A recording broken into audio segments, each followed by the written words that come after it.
Hello guys, welcome back to Sociology classes. Sociology first year BA part 1. Today our topic is संस्था की विशेषताएं. Okay, characteristics of institution. Okay, so this is the all characteristics of institution. First, system of rules. Second है abstract nature. Third, cultural stage unit. And fourth, collective acceptance. And fifth, well defined purpose. And six है आपका more durability.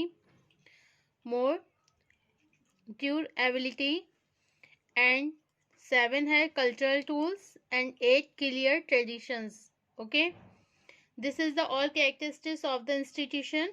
System of rules, abstract nature, cultural stage unit, more durability and cultural tools and clear tradition, well-defined purpose and collective acceptance.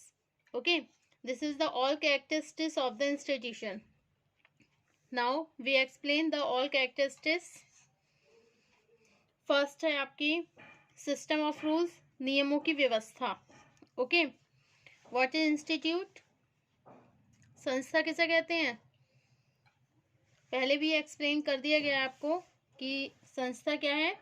Institution are established forms और condition of procedure characteristics of group activities. Okay,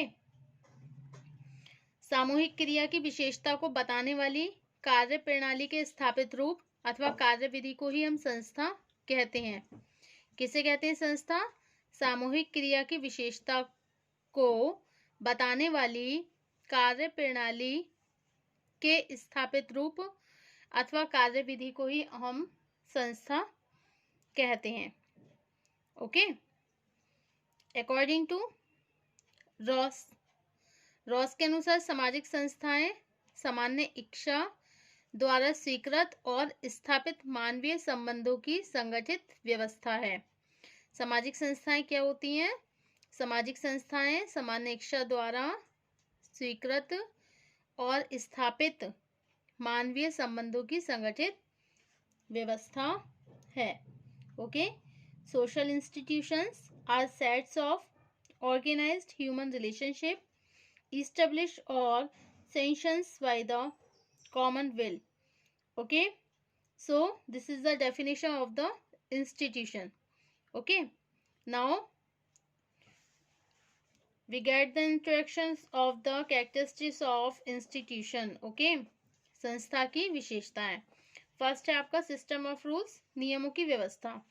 संस्था का तात्पर्य कभी भी व्यक्तियों के संगठन से नहीं होता, बल्कि यह अनेक नियमों, कार्य विधियों तथा कार्य प्रणालियों की ही एक व्यवस्था है. यह कार्य विधियां बहुत से लिखित अथवा अलिखित नियमों, परंपराओं तथा लोकाचार के रूप में होती हैं. नियमों तथा कार्य विधियों की इसी व्यवस्था के रूप में एक संस्था विभिन्न संगठनों की कार्यवाही को प्रभावित करती है. ओके, सेकंड है आपका एब्स्ट्रैक्ट नेचर, अमूर्त प्रकृति. क्या है? अमूर्त प्रकृति. उपयुक्त विशेषता से यह स्पष्ट होता है कि संस्था कोई स्थूल संगठन नहीं है. इसका निर्माण अनेक नियमों तथा कार्य विधियों से होने के कारण इसकी प्रकृति अमूर्त होती है.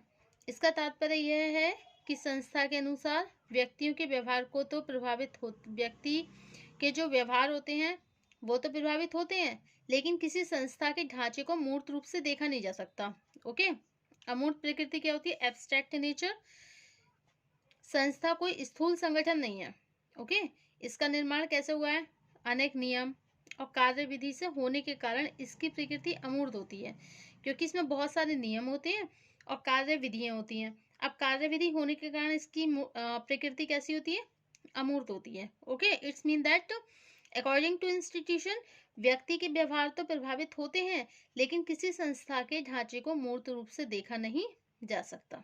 Okay, so this is called the abstract nature. Okay, third है आपका कल्चरल स्टेट यूनिट, सांस्कृतिक अवस्था की इकाई. ओके, क्या है? सांस्कृतिक अवस्था की इकाई. गिलिन का कथन है कि संस्था सांस्कृतिक व्यवस्था की एक महत्वपूर्ण इकाई है। इसका तात्पर्य यह है कि संस्था का विकास एकाएक नहीं हो जाता। कार्य करने का उपयोगी तरीका, जब एक लंबे समय तक समाज में प्रभावपूर्ण बना रहता है। ओके, जैसे अब कोई भी हम कार्य कर रहे हैं, ठीक है, अब उसका कोई भी उपयोगी तरीका है जब एक लंबे समय तक समाज में प्रभावपूर्ण बना रहता है, समाज में प्रभावपूर्ण बना रहता है, मतलब कार्य करने का कोई भी उपयोगी तरीका। अब जैसे आप देखिए हमारे प्रधानमंत्री मोदी जी को ही देख लीजिए, उनका जो तरीका है, जो देश को चलाने का जो तरीका है वो बहुत ज़्यादा प्रभावशाली है। ओके, जब एक लंबे समय तक, मतलब ऐसा प्रभावशाली है उनका जो तरीका है देश को चलाने का कि वो लंबे समय तक उनका प्रभाव बना रहेगा, चाहे वो इकोनॉमिक क्षेत्र में हो या एजुकेशनल क्षेत्र में हो या फिर किसी भी, इन एवरी फील्ड। ओके, तो इसी तरीके से इंस्टीट्यूशन, जिसमें ये कैरेक्टरिस्टिक्स आई है आपकी सांस्कृतिक अवस्था की इकाई, तो इसमें क्या है, संस्था का विकास एकाएक नहीं होता। कार्य करने का कोई उपयोगी तरीका जब तक लंबे समय तक एक समाज में प्रभावपूर्ण बना रहता है तथा धीरे धीरे उसे एक लोकाचार बनने के बाद संपूर्ण समूह की स्वीकृति मिल जाती है, तभी व्यवहार की यह प्रणाली संस्था का रूप ले लेती है। व्यवहार का कोई तरीका जब संस्था के रूप में मान्य हो जाता है तब यह उस समूह की संस्कृति का अंग बन जाता है। इस प्रकार किसी समाज को भी सभी संस्थाओं में उसकी संस्कृति की विभिन्न इकाइयों के रूप में मान्यता दी जाती है। अब नेक्स्ट है आपका सामूहिक स्वीकृति। ओके, सामूहिक स्वीकृति, सामूहिक स्वीकृति मतलब कलेक्टिव एक्सेप्टेंस।